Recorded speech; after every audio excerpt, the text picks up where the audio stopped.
there's a very large box in front of the boat. That box is full of life vests. In case of an emergency, that's where you're gonna go. But you're not gonna need the life vest until you see me swim away from the boat first.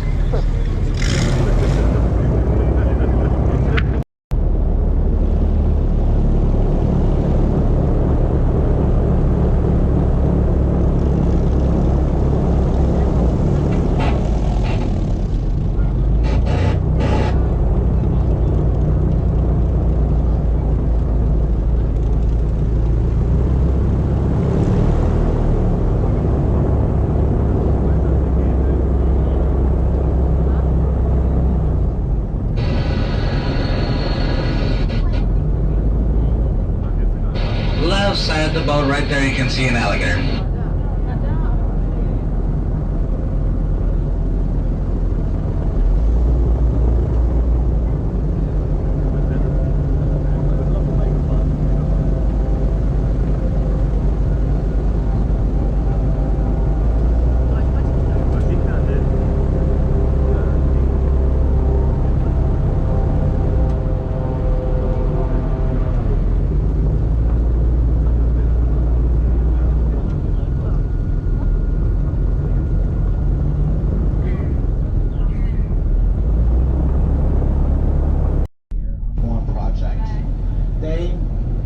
We're working on to dig out the canals to keep the Everglades from overflowing and flooding the nearby properties.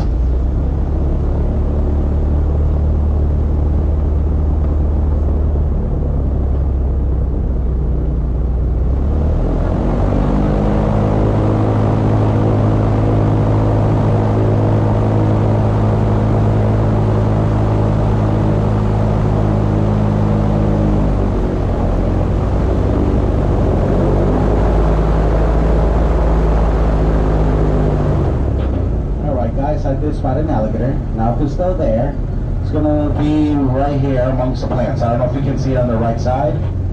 The right side. Right up against towards the tall grass back there. You should be able to see it from here, all the way back there, up against the grass. You should see it, that head right back. Oh, never mind, it went, looks like it went underwater, guys. We're gonna go ahead and move on and try to find an alligator elsewhere.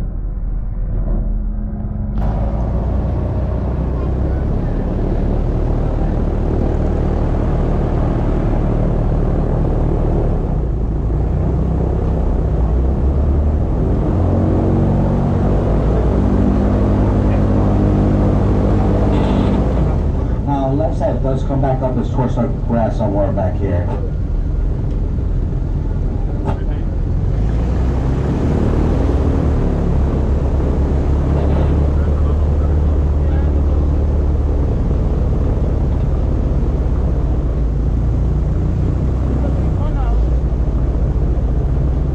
Alright, so like I was saying, these canals were dug out, and when they were done digging out the canals, they made two things happen. First, they made the canals one of the deepest parts of the Everglades. They go from 35 feet to about 42 feet deep.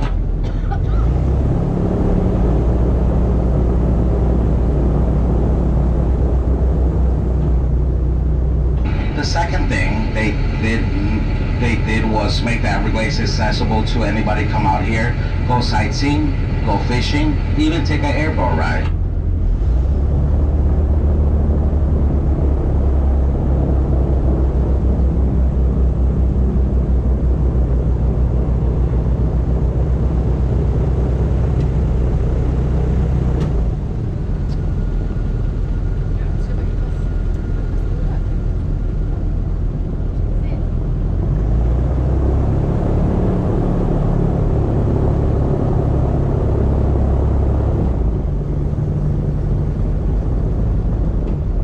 That tall grass you see on either side of the boat is the cattail grass. The cattail grass was introduced to the Everglades in the early 1900s.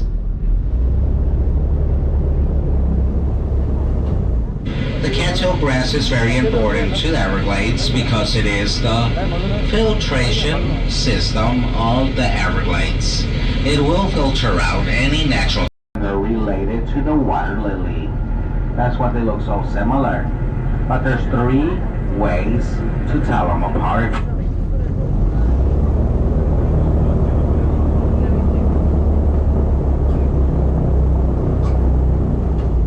The first difference is that the water lily will lie flat on the water surface, while the spattered dock plant sticks out a few inches above water level.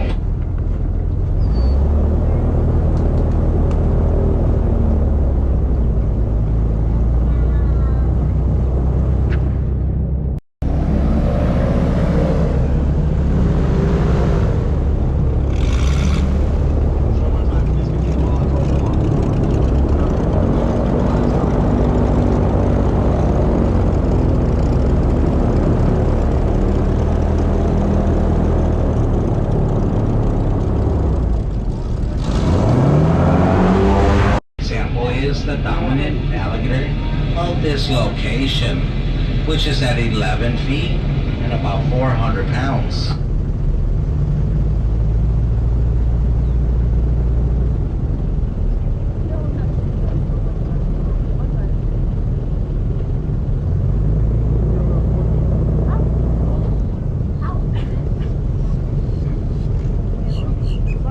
There's thousands of dominant alligators across the state of Florida, but there are 2 requirements for alligators to be considered dominant alligators. First requirement is size. It does need to be larger than the average size alligator.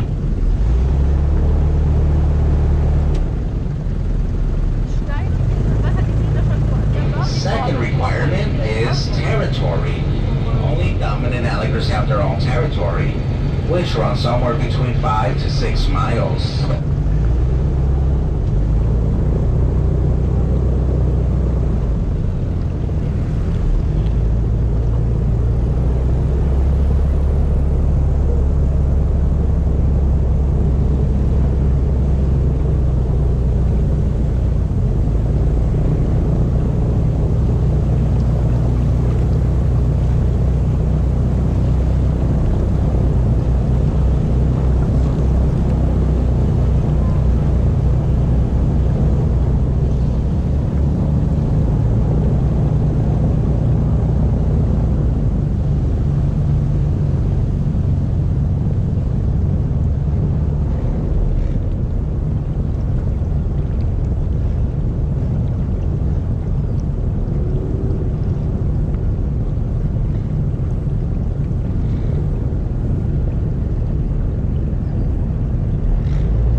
the water are the pond apple trees.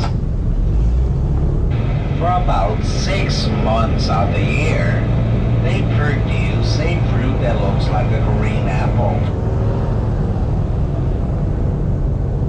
The rest of the year that the fruit is not being produced, the trees will barely have any leaves on them. Just about a handful of leaves scattered across the branches.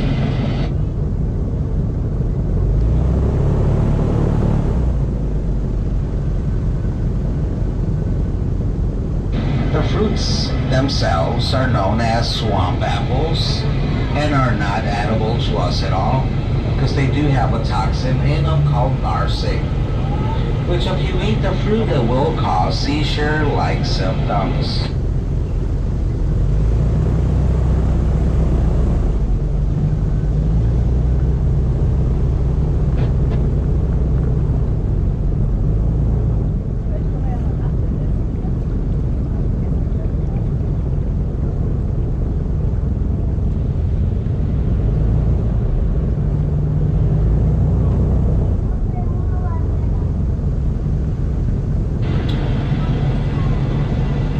The Everglades is over 5,000 square miles, making it one of the largest ecosystems in North America.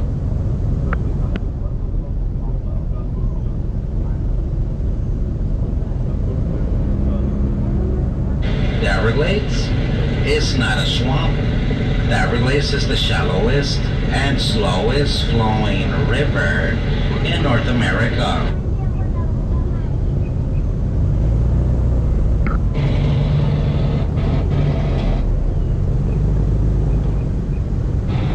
Building directly in front of us is a water pump station. There's about 200 water pump stations scattered across the Everglades. Their main job is to help regulate and maintain the water level in the Everglades.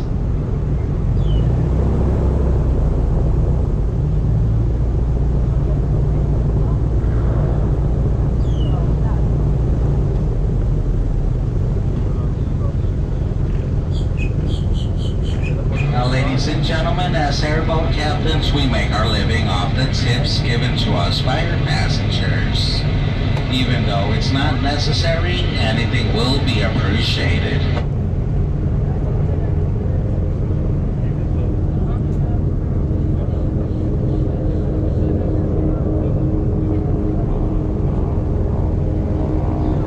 We are coming to the end of our tour. So as we approach the dock, do not try to grab or hold on to the dock. Just leave the dock alone altogether. Once we're at the dock, stay in your seats